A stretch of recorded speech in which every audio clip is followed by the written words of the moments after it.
Retina Rounds podcast number 27.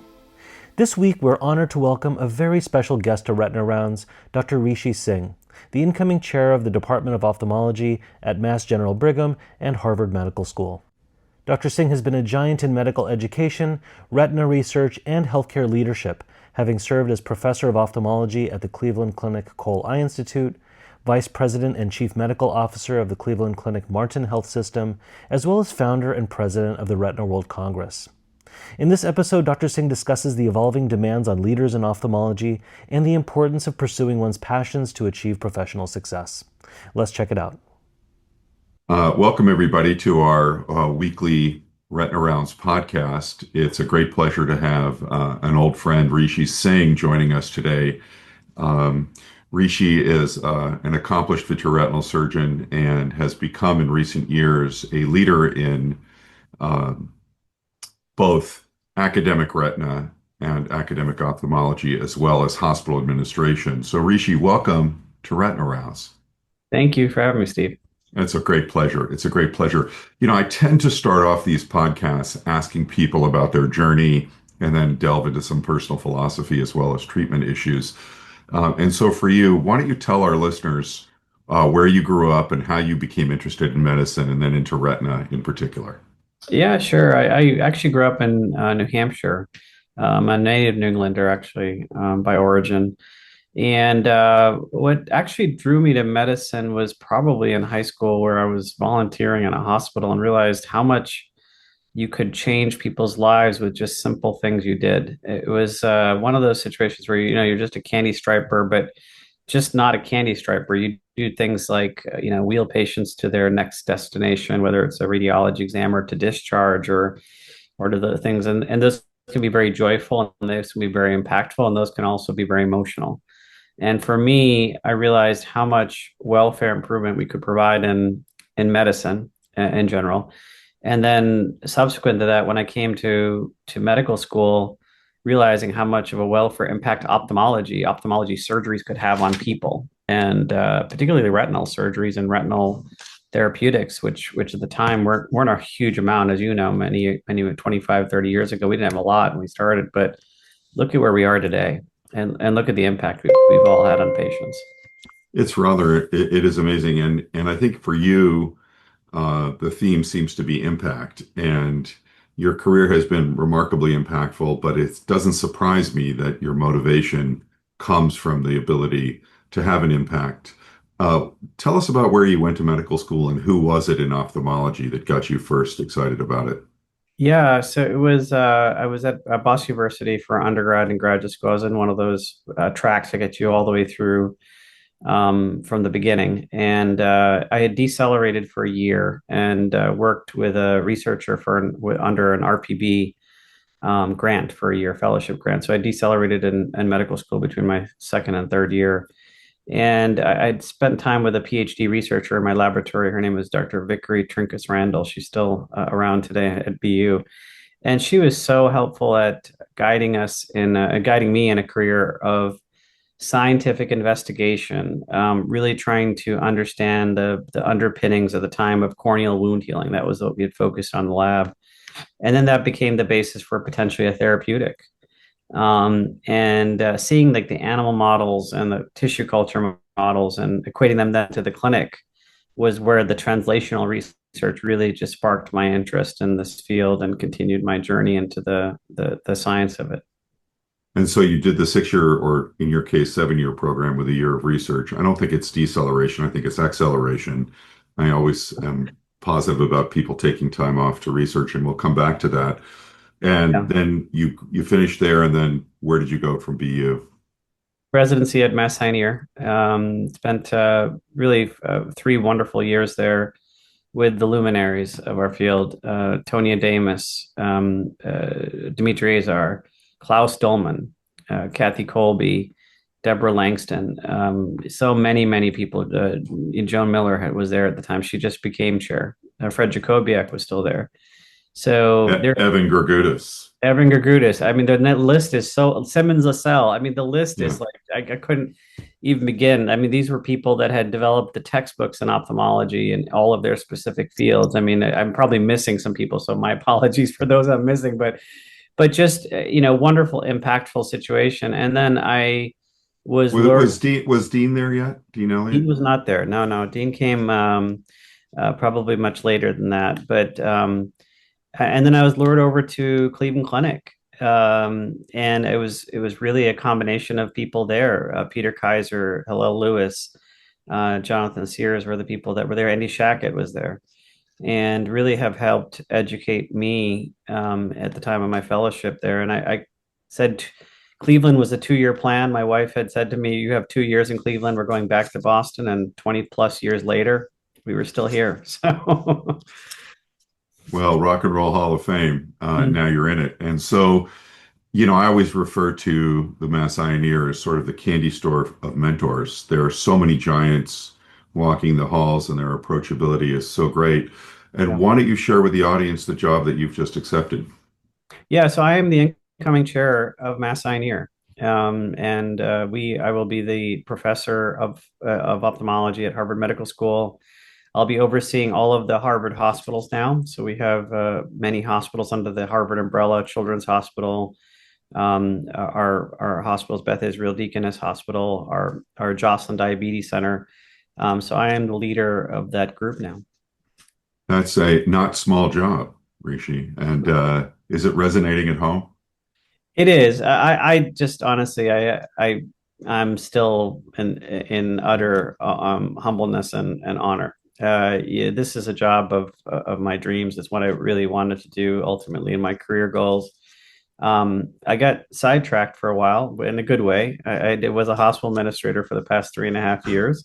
But I learned a lot doing that. Actually, it was probably the one largest learning period of my entire career, especially on that side of the coin, and doing things in that realm and Well, let's leadership. let's talk about that a little bit Yeah. because there are a lot of people uh, out there who are on an academic track and they're publishing and they're successful with their grants and they're successful with being very productive and impactful. But at a point, um, the growth curve Mhm. could stand with some acceleration, and you took a big risk Yeah. taking that job as an administrator. And so tell us about that a little bit. What job did you Yeah. take? What did it entail? And did you have to relocate? And what Yeah. was the Yeah. turmoil? Because I know you sacrificed a lot to do that. Yeah. No, so I was very comfortable in Ohio, and I was doing things. And I think when I sat down at the time and said, I really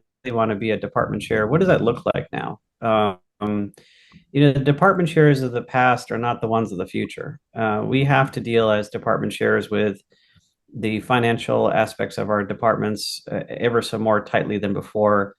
Finding research to be fundable and continue to be able to support it is a very huge mission for all of us. Working on multiple sides of fundraising. These are aspects that maybe if you were trying, as you said, like in that realm of I need to write as many papers and grants and everything else, that's not what's going to help be successful from a foundational perspective for the future. It is a piece, right? It is one of the pieces, but it's also the pieces that I think make healthcare so challenging if you don't have those levels of understanding. So I made a conscious decision to go to Florida as part of our Cleveland Clinic system. We had acquired a hospital there, a hospital system, I should say. It was 3 hospitals under one umbrella, and I was the leader of those hospitals in Florida and an outpost. It was a nice part of Florida, don't get me wrong, but it was I had left a very comfortable position to go into a very difficult situation. As you can imagine, when you acquire a hospital, even though you put the jersey and the label on their jackets, they don't have the same culture. So it was a cultural upheaval in this hospital. It was a large physician egress, which I encountered, a lot of private doctors who didn't like what big medicine looked like, and I was trying to appease them successfully. So I think in the past 3 years, inheriting a very negative financial budget, we lost $100 million the first year I was there in the hospital. And that So was just you. The second year we lost 50 million, and then finally we have turned the needle for the first time in 7 years, and we're budget positive for the past So just past. for our listeners, it wasn't all of that was a rosy financial situation, and then you arrived and they lost 100 million. I think losing 100 million was probably a great achievement because you Yeah, only lost 100. yeah. We were coming out of COVID at the time. If expenses went up the wazoo. Having physicians come and leave is expensive.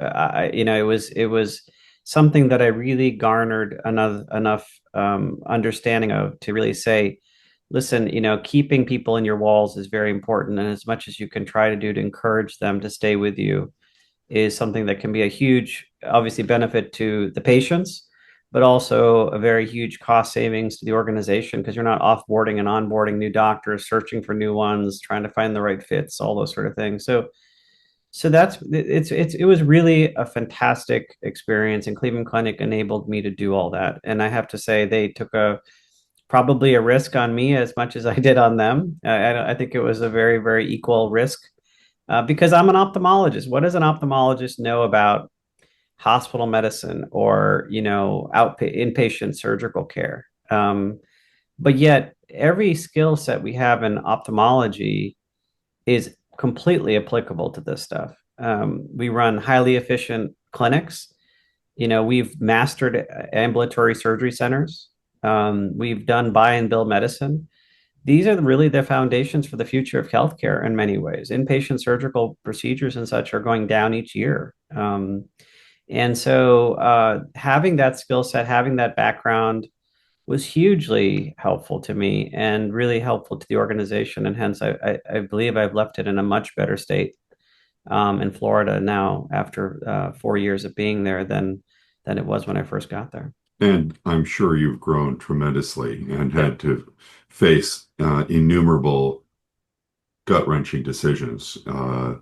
Yeah. And I have to say that the toughest one of all was, we had two maternity wards, and neither has really had sufficient numbers of births to really be proficient for the staff. I mean, when you have 60 births a month, your obstetricians and gynecologists will tell you you're putting your doctors at risk because they don't do the procedures enough to be proficient.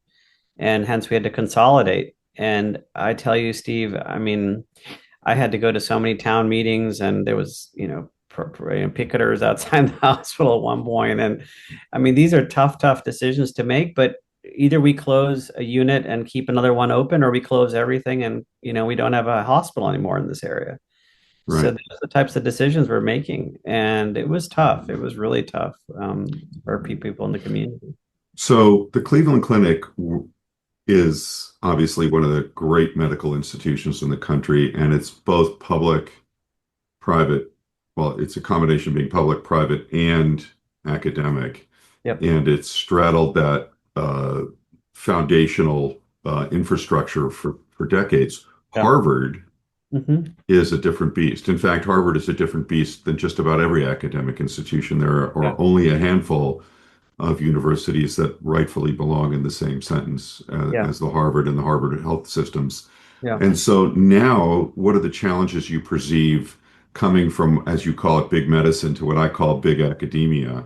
I mean, obviously, the financial challenges are the same, but you've got another one, which is you've got the smartest people in the world on your faculty and the most accomplished people in the world in your Yeah. faculty. And your mission, I know, is Yeah. not just to retain them and to have them be productive, but it's to figure out a way to carve out time for them to actually think. Yes. And that's hard. So philosophically, what is it about the challenge that makes you think that you can do this?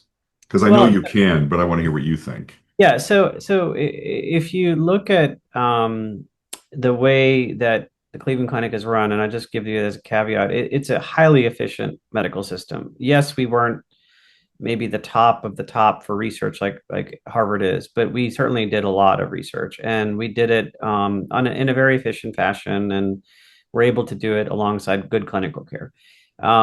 The Harvard system has challenges for a lot of reasons. There's some state challenges. not being able to build more ORs because we have days wait to surgery for 90 days for some of our eye patients. Clinic is constrained because the number of patients we can see in our clinics and the footprint we have is constrained.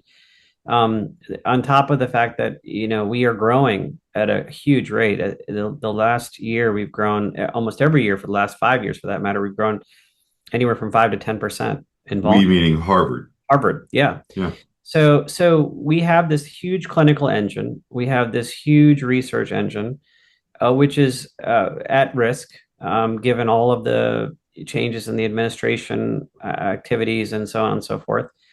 And we also have a training program that is fantastically producing wonderful residents and fellows and future leaders of this field. We need to support all three missions. So how do we do that? My goals really are to be the connector between individuals. I think one of the big things that we have to do as an organization is to row in the same direction. And part of that rowing in the same direction means if the idea is that we're going to see more new patients, how do we all do that? How do we have that so that everyone in the organization knows that that is one of our goals, amongst many? The other goals are with our funding is to find alternative mechanisms for funding. We have for long times in this institution at Harvard, by that I mean, have really not worked on some of the activities that might allow us to work with industry and to be supported by industry and some of our wonderful researchers who are hugely productive and working on future therapeutics. I mean, Steve, when I started seeing what they were working on, I was like, wow, you guys are going to cure blindness in these conditions with this, what is happening right now with the genetic work in glaucoma, with a lot of the work that's happening in neuro-ophthalmology, with some of the newer stuff that's happening in translational research in our gene therapy unit. I mean, they need to be supported. The question becomes, where do they get their support from? Yes, truly, NEI, NIH funding will exist and we'll keep pushing for that. But are we really developing enough strategic partnerships with people? And one of the ones that I can tell you about just off the bat that we're have had and we need to do more with is Astellas. We have a fantastic research collaboration with Astellas on gene and cell therapy. And have we done enough with that? Have we really focused on that? Have we garnered enough translational research from that? It's yet to be seen. I think we have a lot of work to do with that. And it's multiple different fields, not just gene and cell therapy for, retina. It's glaucoma, it's neuro diseases. They're focused on many, many different conditions, and we can help them with that. Well, as you know, I've worked a lot with the Astellas group in Boston and uh, published and worked with Bob Lanza and some of the other greats in that company Yeah. over the years, including those first RPE transplant patients. And they're a great group to work with, and they are fabulous. And the group at Harvard has supported, and both formally and informally, by informally, I mean people who've left Harvard to go and work in that Yeah. Astellas Institute, and they're just fabulous. And I think that's an interesting way to look at it, and that is definitely one of the ways that I think an academic institution of that quality has an Yeah. opportunity to do Yeah. to juice the coffers, so to speak, as things become more challenging.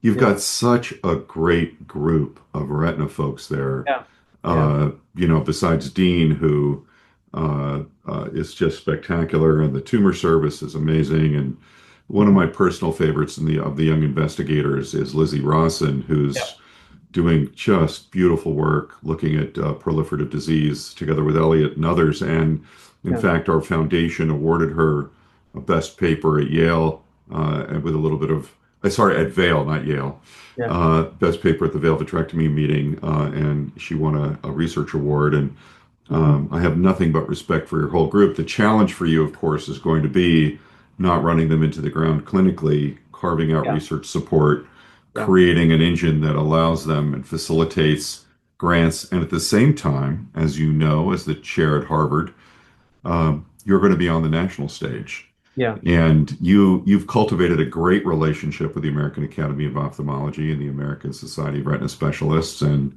Retina Society, Macula Society. What's your plan for supporting organized medicine as one of the pillars of the foundational tripod that holds us up?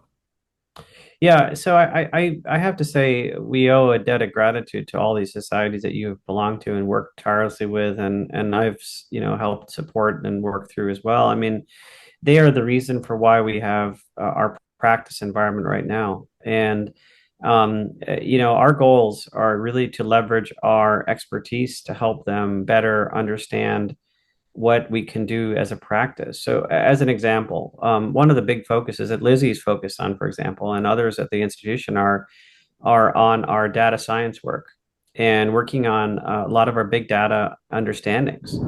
So, a drug comes out today, and it shows promise, it shows durability. It may have the same price as another branded drug, yet it's in the step therapy format. There's research that our group has done that's shown that that drug has a huge quality improvement for patients and huge cost improvement for our practices. So we should not be focused on step therapy for some of these things. I mean, obviously, Avastin, bevacizumab or Avastin aside, these branded drugs are very different, the newer ones especially. So helping supporting the research and helping support it through data science work is one of the aspects amongst many. I think the other aspect is going to be around really our practice environment and making it simple. I think when you asked me the question about the challenges in our own practice, like how do we support those researchers? We have to get rid of all of the minutia that goes into these systems so that they can then focus on what makes them great, which is bringing ideas to the table and executing on those ideas. But the other stuff that we deal with, booking surgeries or, having to wait for OR time and for clinics not to be efficiently run and so on and so forth, not having enough support people. That's where I'm really going to make an impact and hopefully streamline this. We are working at top of license. We don't want to work at something that you can do and I can do that somebody else on our staff can do is something that we need to start to figure out and to get rid of. And hence, top of license work is going to be hugely important for our group to get us to where we need to be. Because Well, otherwise, you can't be that trifecta, right? You can't be that perfect, a clinical scientist educator. That's a tough trifecta to have these days. But unless you have support staff, and I've had the benefit of hugely impactful clinical administrators, med secretaries, administrative support people, programmatic people. None of the things I have done to date would have been done without the teams around me. And realistically, that's what I want to enable in our group over there. well, that's a challenge. Yeah. Making making the environment free enough that your talent, or top of license, as you call it, can innovate and impact with integrity without having to uh, call the OR and be the remora and lock on to somebody else's OR time Yeah. is a challenge, or to fit a few more patients into clinic. Yeah. Those are all really, really important, and I'm sure that the group there will be thrilled if you can execute against those Yeah. goals. Yeah. Those are spectacular goals. How do you see your role interfacing with organized medicine, specifically the Academy and the National Institutes? Yeah, Um, we have to be we have to obviously be there to discuss and help to lobby toward the what needs to happen, right? So, the focus of the field, obviously has to be defined, and it'll be defined by heavy research organizations like, UCLA, Johns Hopkins, Wills, ourselves, others who are in the research realm. We will be focused on the priorities for, the next few years. With the current administration, we have to decide how we fit into it. I have to say that, initially, as much as we don't like the make, some people may not like the Make America Healthy Again initiatives. Eye care falls in that realm really well, actually. So we can actually figure out ways of reducing, macular degeneration, glaucoma progression, through metabolomics, through dietary things. And we have huge researchers focused on metabolomics. Diba Hussein, for example, in our group has focused on that for many years and done that work. So we need to have the focus put on those aspects to help support those initiatives. And hence we can fit in very, very well with anyone for that matter. And honestly, on the part of the practice environment, I think we have to decide, what is reasonable from a practice perspective and what is totally, needs to be scientifically debunked. You and I have been parts and seen many studies go through and in the past few years. Some of them were not stellar, and they were at the time FDA approved. And the question was, should we really be spending should we really have our expenses being, or our insurance companies paying for these drugs or paying for these aspects? I mean, I think that there needs to be some evidence-based infused in all of this. It just can't be a play for approval all the time. Well, it's So, interesting. I had the opportunity this week to meet Dr. McCary, the new head of the FDA, yeah, and I was very, very impressed. yeah, Shockingly so. Very, very fresh, innovative outlook around getting rid of 50 to 100-year-old traditions at the institution that he's taking on, getting rid of the paper, getting rid of the silos, getting rid of the fiefdoms, bringing common sense into play, using synthetic control groups, getting to faster approvals, getting to functional approvals. And from that perspective, ophthalmology does fit in yeah, very nicely to parts of the philosophy. Um, but as you know, and we'll stay away from this, there's a lot yet to unfold yeah, here. I am thrilled for you in the challenges that you face, and I'm even more thrilled for the faculty, the researchers, the professors, yeah, at all of the institutions that you listed, because they're in for a treat with your leadership. And Rishi, we are all rooting for you, and we feel like we're in the corner of the boxing ring massaging you and putting a little Vaseline on your wounds and sending you back out in there. But I yeah, hope that the pummeling doesn't come from within, because I think you are truly an advocate for your team, yeah, and it's a big enough role, and it's probably one of the biggest chairs, if not the biggest chairman role yeah, in our field, that you've got the neon H up there in the sky, and yeah, we put that up when we need help. It's like the bat yeah, signal. yeah. So here comes Rishi with a cape on, and I can't think of anyone that makes us more relaxed and thrilled that it's Yeah. you. So Thank you. congratulations on that. Tell me about what you've been able to do clinically over the last few years. Have you been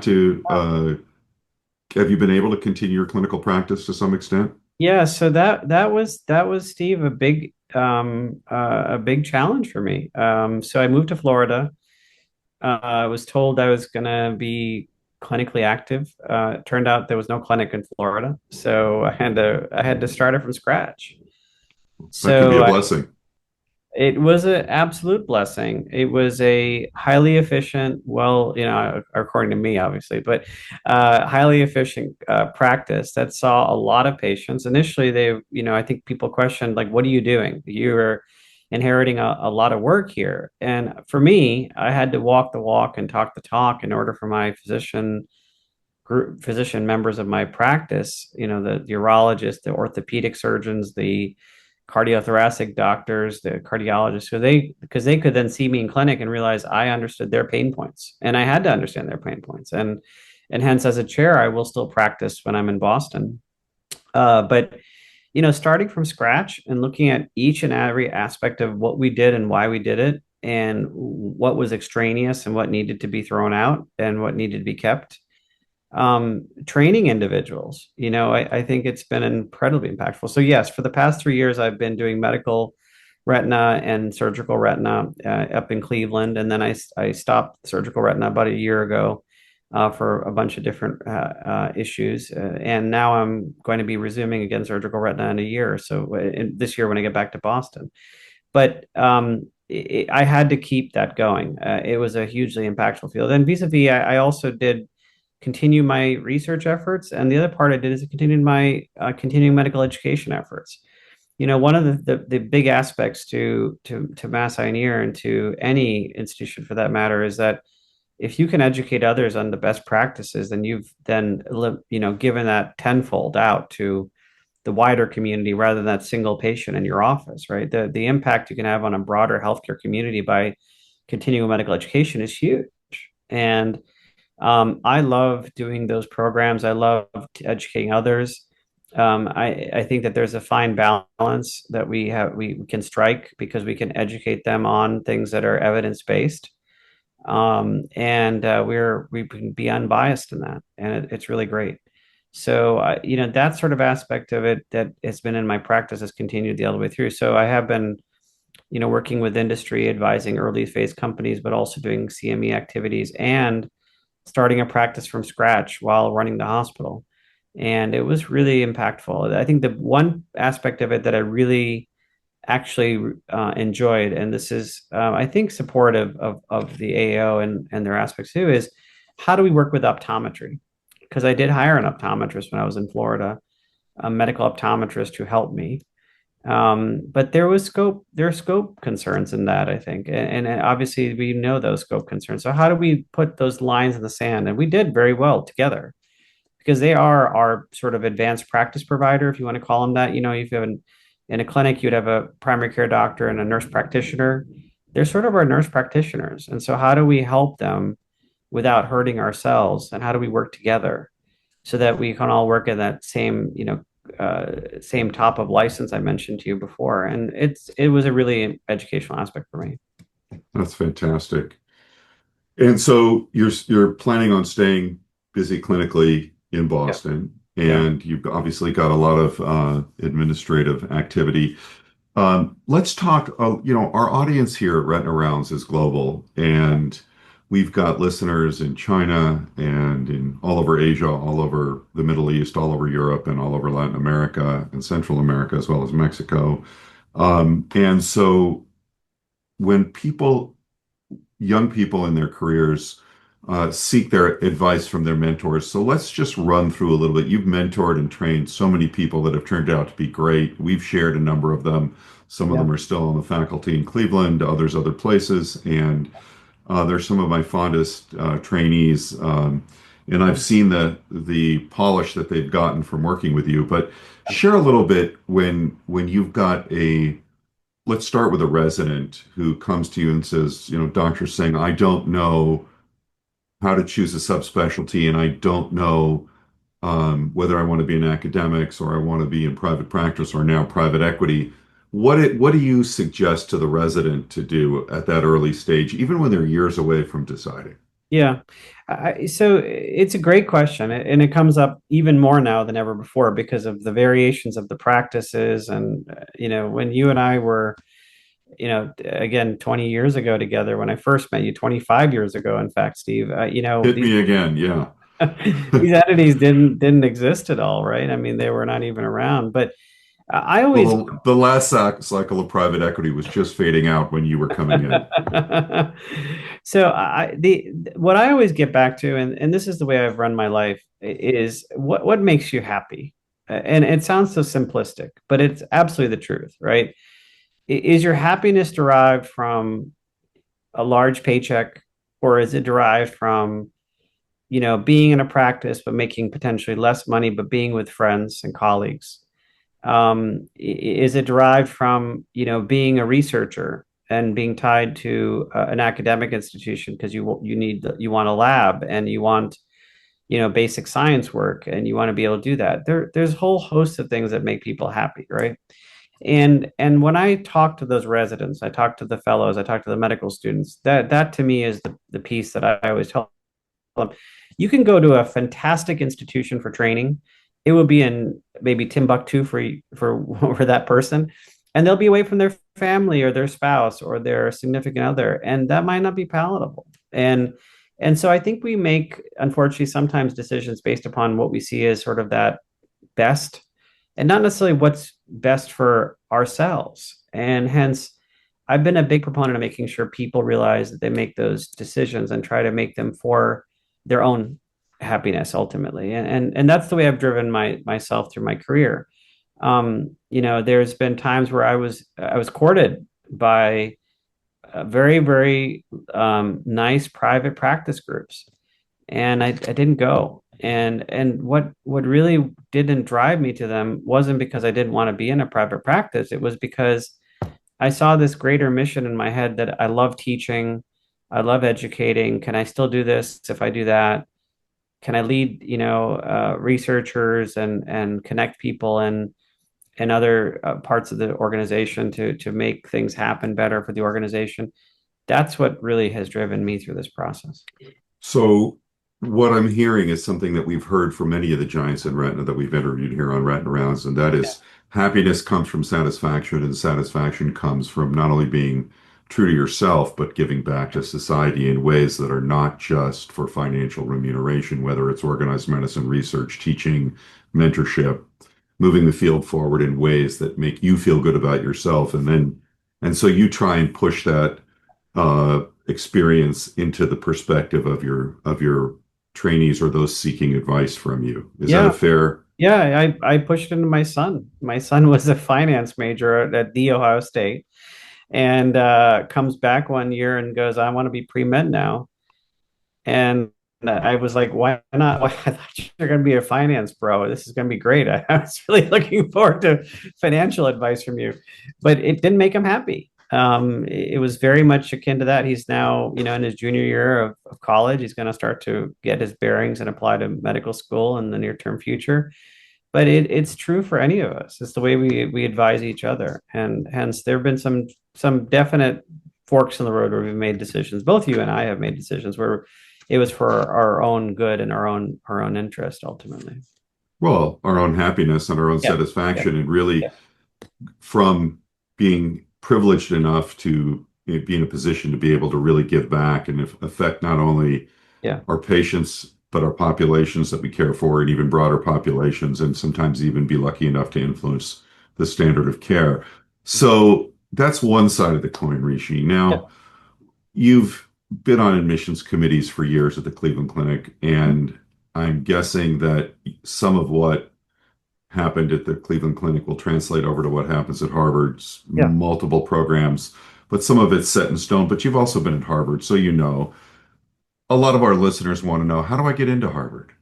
Yeah. So let's just say this before you have to say it, I'll say it. Yeah. Table stakes to even applying for Harvard include great scores, great metrics, Yeah. great recommendations, and impactful research. But there are hundreds of people like that. Yeah. And so, what is it that makes someone stand out? Yeah. So I have to say this you've probably seen this in clinic with people yourselves, but one of the things, if you have any chance of having any exposure to these institutions, you get to know people in the institution, and you'll shine if you can come and do a very few number of things. The first is that realize where you are and what you can do to help. I've been in the clinic scenario once where I remember an office, and I'm talking to a patient, and the patient's crying about the diagnosis of geographic atrophy. And then the medical students, or the fellow, I forget who it was at the time, said to me, are we going to be injecting this patient today? Or something like, really, like, was way out of where we needed to be at that point in time, right? I'm in a busy clinic. I'm way behind.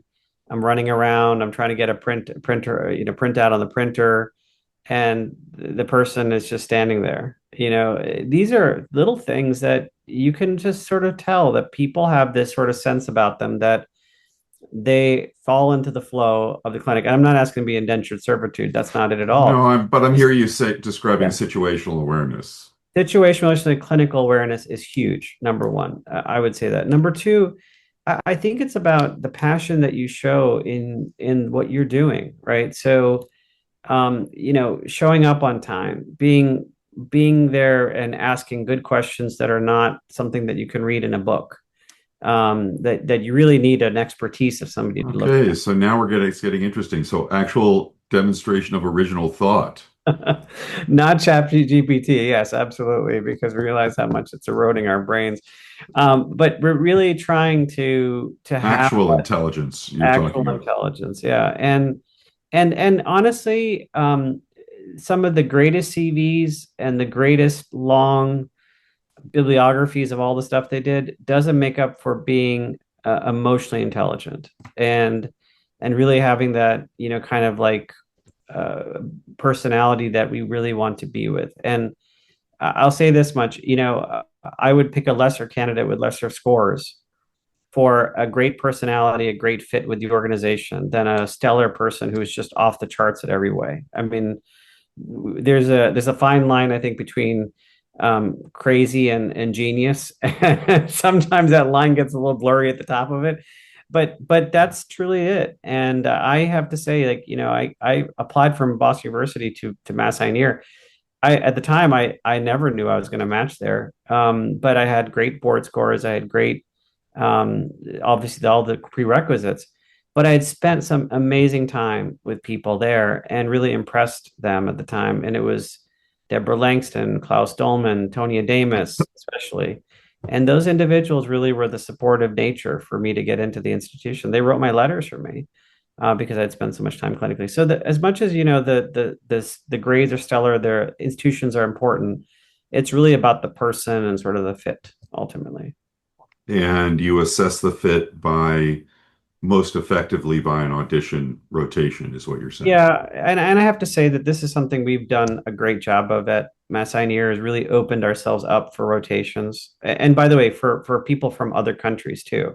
And in Cleveland, I did the same thing. I had a huge pipeline of individuals from Brazil, from Mexico, from other countries that were coming to do visitations with us for a few weeks. It was a great way of doing that. And a lot of the work that I did actually is why I started Retina World Congress, was because I would go. You and I have traveled to these countries, and we see amazing things happening there.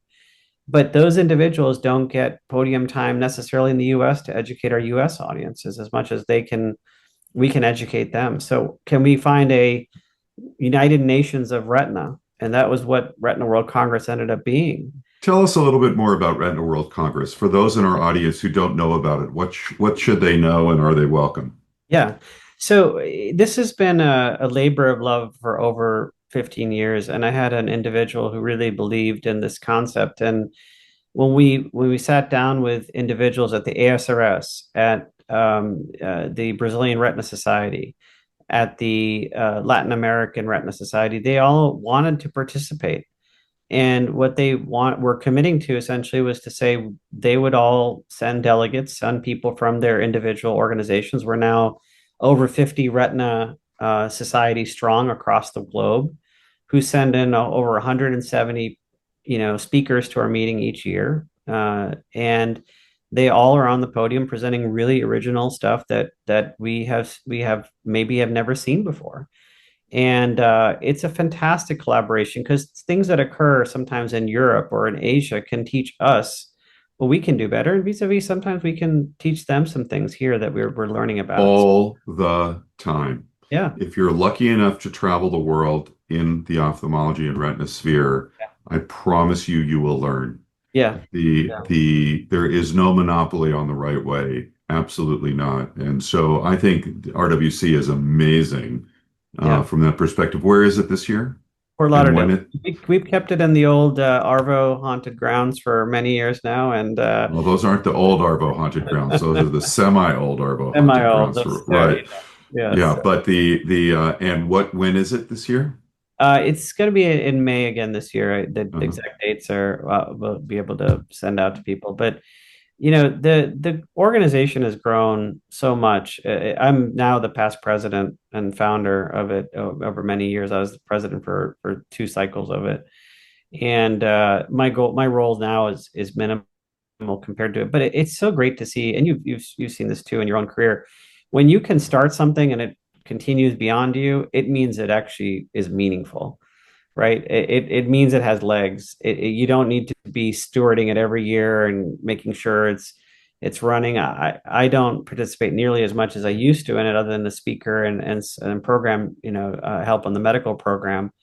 but everything else is done by the team now, of doctors who are all together working at it, and they're from all countries working on it, which is really fantastic to see. which is why it's so successful and so unique and wonderful. And really, when you give birth to a meeting or a society like that, or an amalgamation of societies, a congress, that is one of the most highly evolved activities we can perform Yeah, as surgeons, right up there with attending unique yeah, societies and traveling around. yeah. So, what sort of surgical experience do Mhm. you find, or even medical experience, but let's just start with surgical experience. Yeah. Let's say someone's a vitreoretinal, aspiring vitreoretinal provider in another country. Mhm. What's the ideal time for them to come to Harvard Yeah. to be an observer or an international fellow?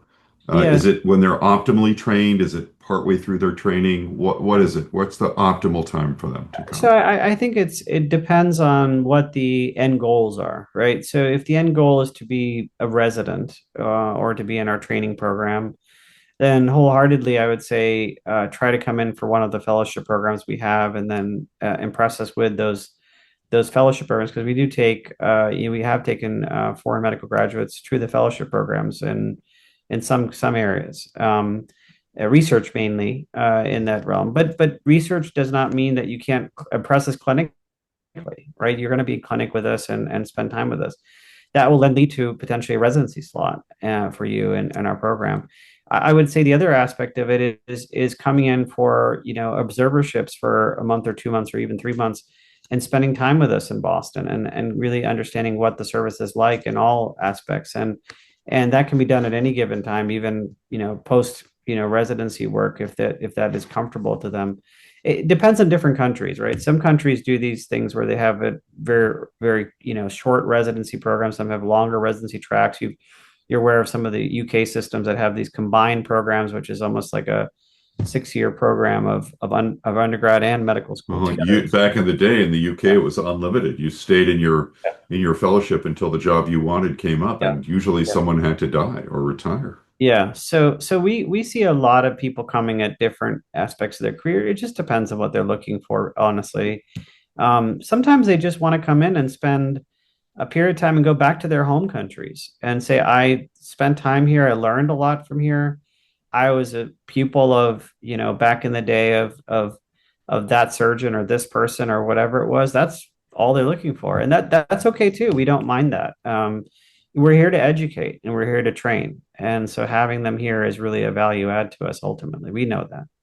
Yeah, that's great advice for people who, and that's for our listeners. That's should be very exciting to you because that's an open door. I think back to Klaus Dolman, Hmm. who I guess recently passed, and one of the nicest, great guys in our field, fit, tanned, and brilliant, and incisive. And you must pinch yourself periodically when you think that you're going to be sitting at his desk, and not to mention Evan and Joan and everybody else who's been there.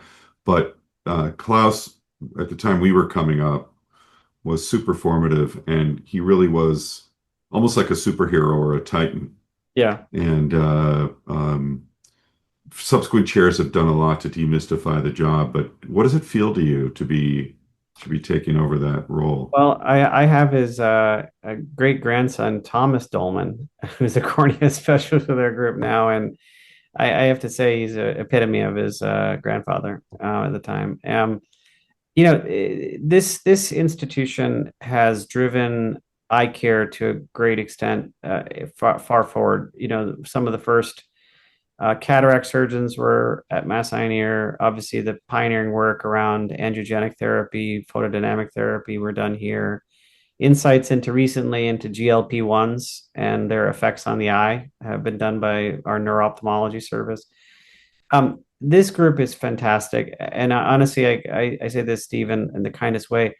I will certainly defer to them in their scientific endeavors because they are off the charts smart. My goal is really, as many chairs go, is to really be the person who connects teams together, to help set goals and initiatives, to have them work together more than ever before, to break down the silos that are existed, and to make them feel that they're valued and the institution understands their value. That was one of the big driving reasons for me to go to Mass Pioneer. I remember sitting down with the people who are in the search committee, and they said, "We get it. We know we value eye care, and we realize what you guys bring to the table. You are a huge portion of our research funding. You are a huge portion of our scientific endeavors here.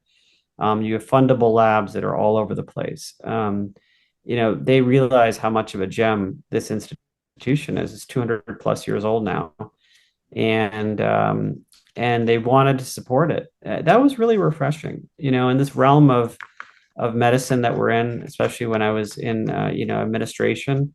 If you told somebody you're kind of investing in an outpatient practice, they might not be that interested in you because of the fact that they're not a revenue driver. But Harvard gets it, and they have raised monies and have endowments to support us, just like UCLA and other organizations do. But we can't simply rely on those endowments. We have to work on the future. So You're going to have hundreds of reports, people yeah, reporting to you, hundreds.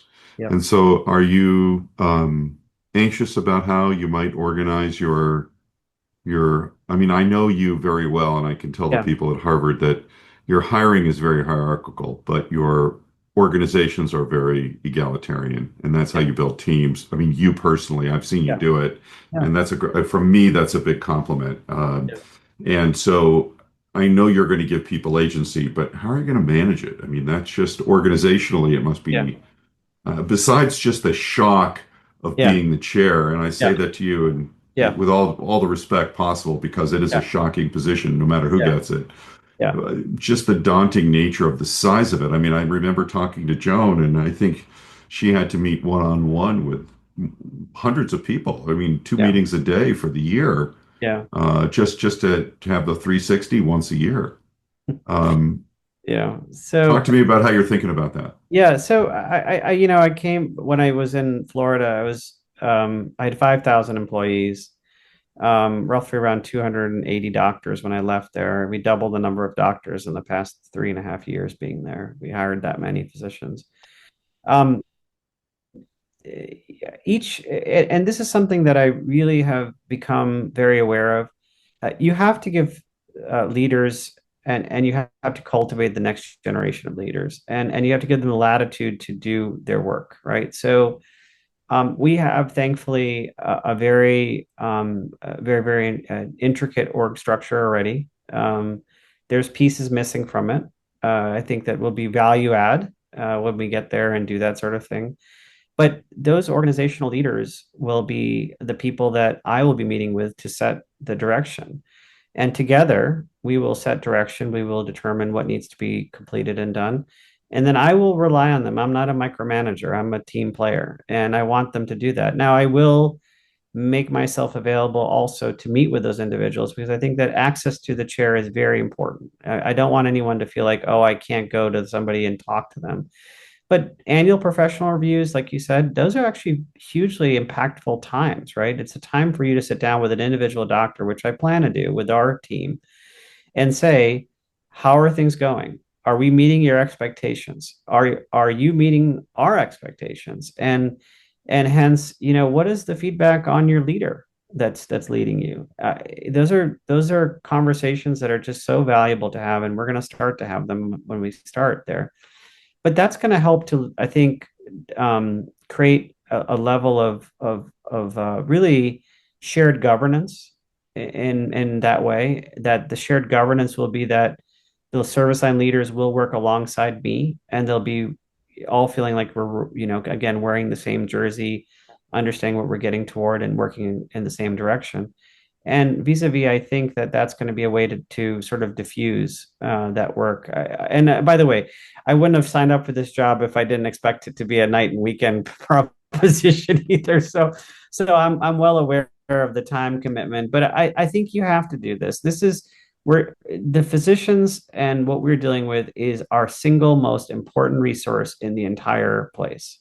The Yeah, building could burn Rishi, down. yeah, I got to say, when when this job opened up, it Yeah, created a lot of anxiety in sure. those of us who care so much about institutions like this. And to have you stepping in here Yeah, is great news. It's great news yeah, for the field. It's great news for the institution. It's great news for your faculty. And I hope um, that you stay as motivated as you are now, because it's yeah, obviously going to be choppy for a while, and there'll be a transition period. But you've done this enough times yeah, now, and you've managed almost bigger organizations, to be honest. And just because they weren't Harvard didn't mean they weren't headstrong. They might have been even more yeah. headstrong. So here's my you mentioned all wearing the same jersey. So let's get down to the really tough questions now. So, are Sure. you peeling off the Cavaliers jersey to reveal a Celtics jersey, or has it always been a Celtics jersey? It's always been a Celtics jersey. It's always been I've had a baseball hat on the back of my door since I came to Cleveland. It was a Red Sox hat, unfortunately, but it was always on the back of my door. I've always had that in me. I grew up in New England. This is my home, so I am going home So for a while. you walk around Cleveland with your Celtics jersey and your Red Sox hat, or are you just politic enough to hide it? Under a bunch of other clothes. Yes, I do. Yeah, there you go. There you go. Well, the Boston community, the New England community is lucky to have you coming. I know the Retina Service is excited to have you coming. Yeah, And the researchers in organized medicine are excited that you're coming. And yeah, on behalf of the field, we're just thrilled. On behalf of our listeners, Rishi, you're taking the time to spend with Retina Rounds is a real privilege for our listeners. And we reach out to Pradeep Prasad has done such a great job with the daily surgical cases. I was at the Retina Society last week meeting with a young fellow from China, and she spent some time at UCLA when I was there, and she was telling me that she and her group listen to Retina Rounds every day, and they value the podcasts because it allows them a perspective into the accomplishments of giants. And so it's really great that you've taken the that's time, great. and it's so impactful across the globe. So Yeah, Rishi Singh, how does this sound? The incoming chairman of the Department of Ophthalmology in Harvard Hospital's Eye Care. thank Thank you you. for spending the time at Yeah. at Retina Rounds with And us. thank you for doing the Retina rounds. I have to say, these organizations, the people you've spoken to, I've actually had a chance to watch some of these as well as Pradeep Prasad's Retina rounds. They've been really impressive, and I think it's educating our entire community. So kudos to both of you for doing this work. Well, just so you know, we've reached out to a number of the retina faculty at Harvard, and so far they've all been too busy. But it's not for lack of wanting to, but we'll get them. Yeah, We'll get no, them. we will get them for you. So We'll get them. And the Harvard, by the way, the Mass Eye and Ear Fellowship uh, uh, has evolved so much, and under Dean, I just can't. You know this to be true, yeah, but Dean Elliott took it to places that it really belonged, and it belongs, and it's he really deserves a huge shout out for the great work that he's done there.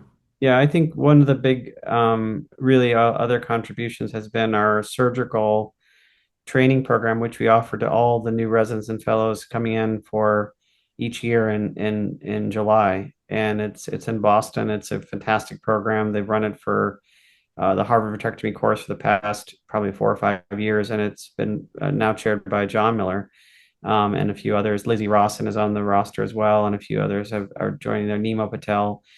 They've done a fantastic job educating the next generation of surgeons through that Well, program, hands-on. So it's great. John is fantastic, and I mean, I still have trouble looking at him as an adult, but having watched him grow up, I mean, he was so big, he was a man child before he was a man, but he's rapidly evolving into a giant in our field as well. And so, congratulations, Rishi, and congratulations to the whole staff. And on behalf of Retina Rounds, thanks for participating.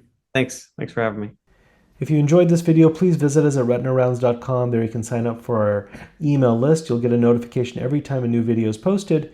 And if you have an interesting video or a tip or trick that you'd like to share, please follow the links on our website and you can upload your video there. Thanks so much for watching.